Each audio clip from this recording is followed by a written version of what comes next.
Hi, everyone. My name is Dan Carrigg. I'm a consultant, and I've previously worked for about 30 years around the state capitol.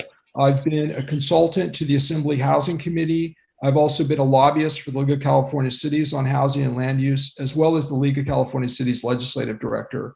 I'm currently a consultant that works for several other groups currently. Next slide, please. So we're here to talk about SB 9 and SB 10, and in my view, those two bills are going to make a significant change to single-family neighborhoods and single-family lifestyle in California. A really major change. But let's talk about some basics here on zoning. Now, today, if you talk about zoning, those decisions are made by your city, and I'll say city or county if you happen to live in a county area, but I'll just say city for the rest of this presentation. So your local city government controls your zoning. And if the city wanted to change your zoning, there's a lot of transparency and due process requirements that would have to be complied with. You would get public notices about this proposed change. You would be able to go down to a public meeting or multiple public meetings. There would be an extensive environmental analysis that would have to be prepared about this change, looking at all the impacts. And if somebody didn't really like the analysis, didn't think it was done well enough, they always can sue to make sure it's done right. And then the ultimate decision would be made by your local city council, and that they're accountable to you. And if you didn't like their decision or the way they were headed, you can vote them out of office. Next slide, please. So California legislators, there's a lot of focus on changing single-family zoning and putting more density into those areas. The legislature has been passing a lot of laws aimed at removing local authority or eroding local control over land use.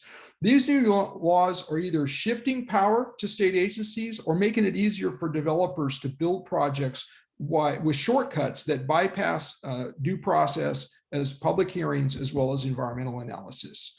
When someone comes up to you and uses the word ministerial in this area, you better watch it. Because really what ministerial means, that's the word they're putting into these laws, it means that you as a resident, you have no say, nor does your city council in terms of what the project can be. The decision isn't subject to any public review or discussion. There's no environmental analysis under CEQA. So a developer can walk right in the door, and if their project matches whatever the bill says, the law says, that's it. Next slide.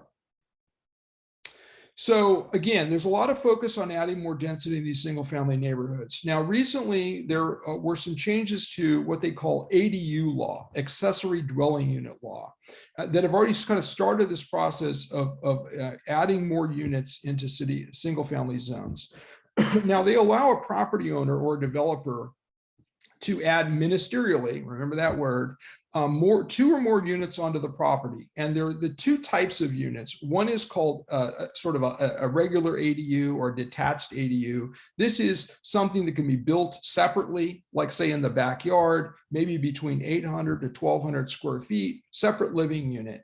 And then the other type of ADU is called a JADU, a junior ADU. These are up to about 500 square feet and are made by basically carving off a piece of your existing single family home and having a separate rental unit there. Now these ADUs, they can be rented, but they can't be sold separately.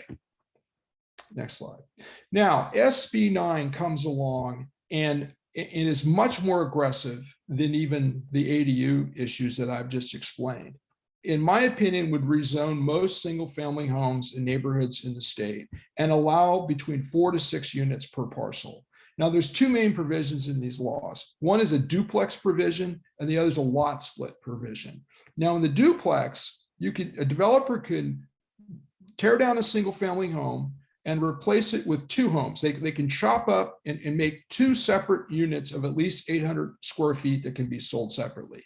They also can put at least 2 of these ADUs on the property. That gets you to 4. Now, parking is limited. The bill says that you only have to have 1 parking space per unit, which means obviously there's going to be more cars than that because you've got 4 units already. and there's going to be some impacts to the local streets. But if you're within a half a mile of transit, you don't have to have any parking. So cities often have different ordinances that address issues important to the community. In one city, it might be preserving a view. Another place, it's preserving oak trees, all sorts of things that are important to the community. This bill says that in order to build those units, the city can't enforce any ordinance that would, quote unquote, physically preclude those units from being built. So there are a lot of things that are important to your community that you may not be able to enforce. Then comes the lot split. This SB 9 also allows a developer to split a single family lot and build 2 more units. Basically, take the backyard and then build 2 more separate units there that can be conveyed. Next slide. Now, there's always this question: how many units can you build? Well, the author and the sponsors of the bill keep saying, oh no, it's only 4 units. It's only 4 units. But when you really dig into the language, it's not. You cannot rely on that because it's not quite in the language.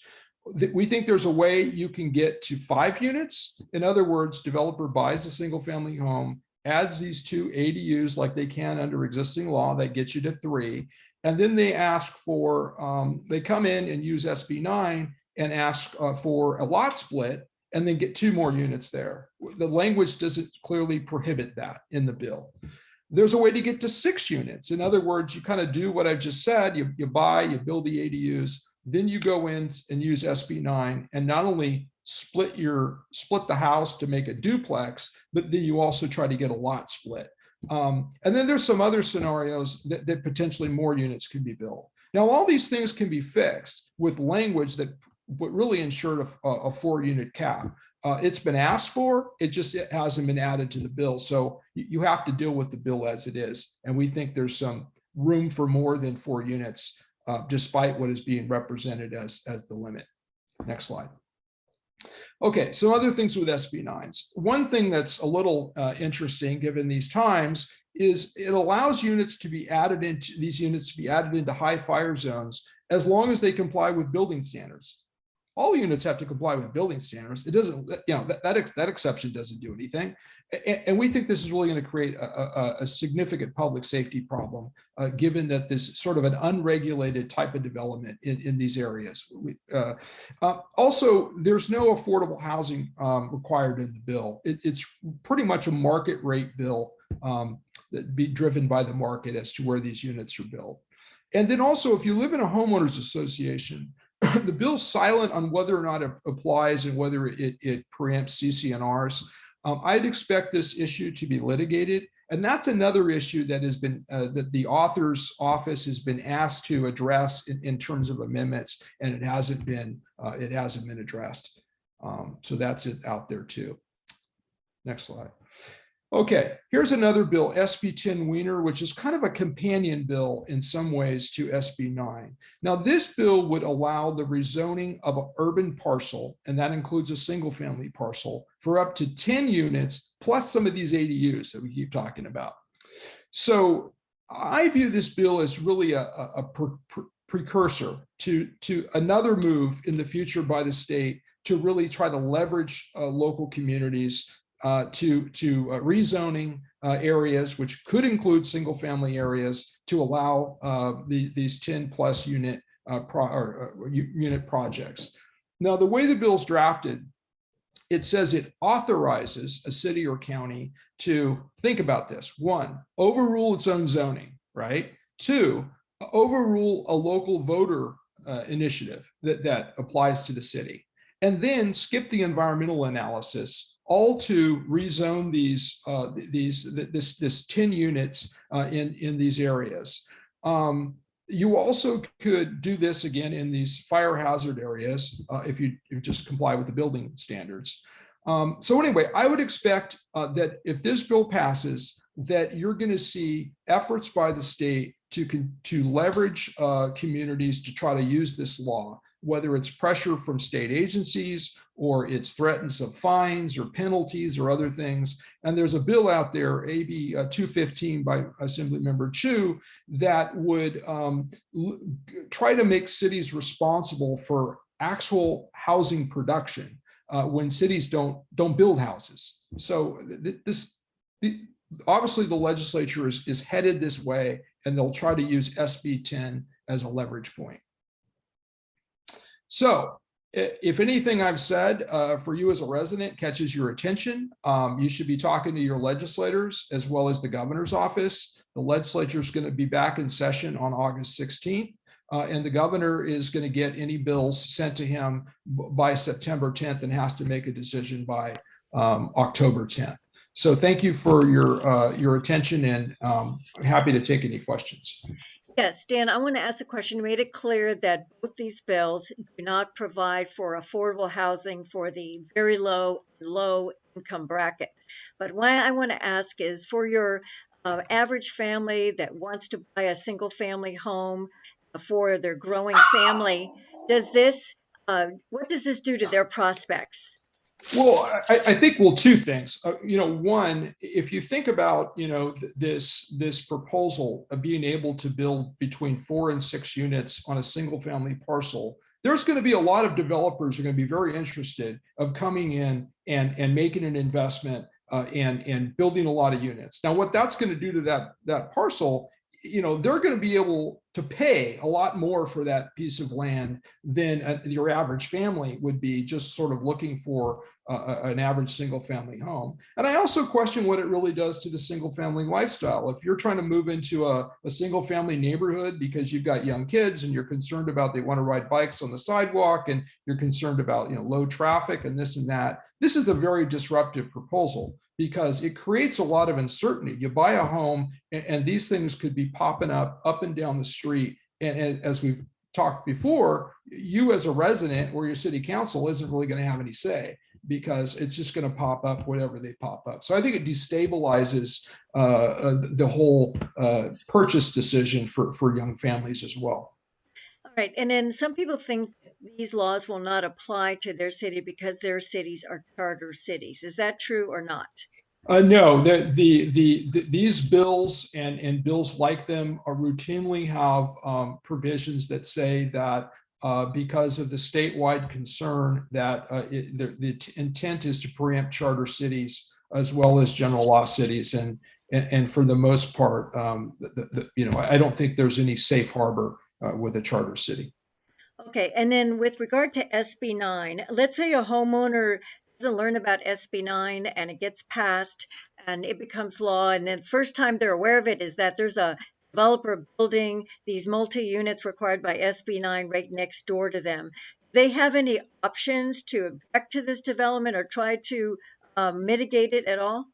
Well, I think once some resident finds out when someone bulldozers across the street and putting one of these projects in, I think they're going to be shocked, and then I think they're going to be outraged because there is no due process associated with this. Back to what I said before, if the city council was doing something like this, there'd be public notice, there'd be a chance to have public hearings. There's a lot of process and due process that goes into it. The legislature is skipping over all that and basically rezoning your neighborhoods in this way. And so I think there'll be some very frustrated residents across the state once they start figuring out what the legislature did. And then with SB 10, you mentioned that's not mandatory, but given what you said about the legislature's incentives to make cities responsible, like in this AB 215 for housing production when cities don't build houses, and their ability to fine cities up to $10,000 a day for failure to comply with the housing requirements, how effective could a homeowner be in trying to object to SB 10 if a city feels that they have to impose this in order to avoid these fines and being taken to court by the Attorney General? Yes, I really think that if a city or county was ever at the point where they would even consider doing what, remember, let's talk about it, overturning your own ordinances, overturning a voter approved ordinance and avoiding environmental analysis. I mean, no city or county in my mind would even think about doing something like that. They would have to do, they'd be under some extreme pressure, either a litigation, fines, penalties, some kind of state pressure to do that. And I think, again, I think it would spark a lot of controversy locally and a lot of frustration about the legislators that actually approved it.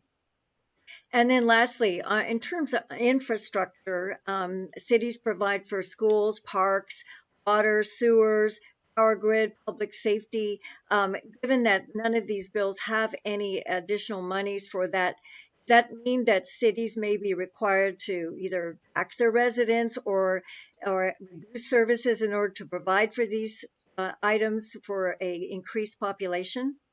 Yeah, the bill's is very disruptive because it's completely disconnected from the local planning process. Today, your city has a general plan, and everything that is in the general plan, that whether you're thinking about the existing services to the residents of the city, the growth of the city, that all has to be coordinated, and that's what the city council does. It has an organized plan. This is completely off to the side and says, anybody, a developer can show up and where the city plan is allowed, one unit, build six, build four or six.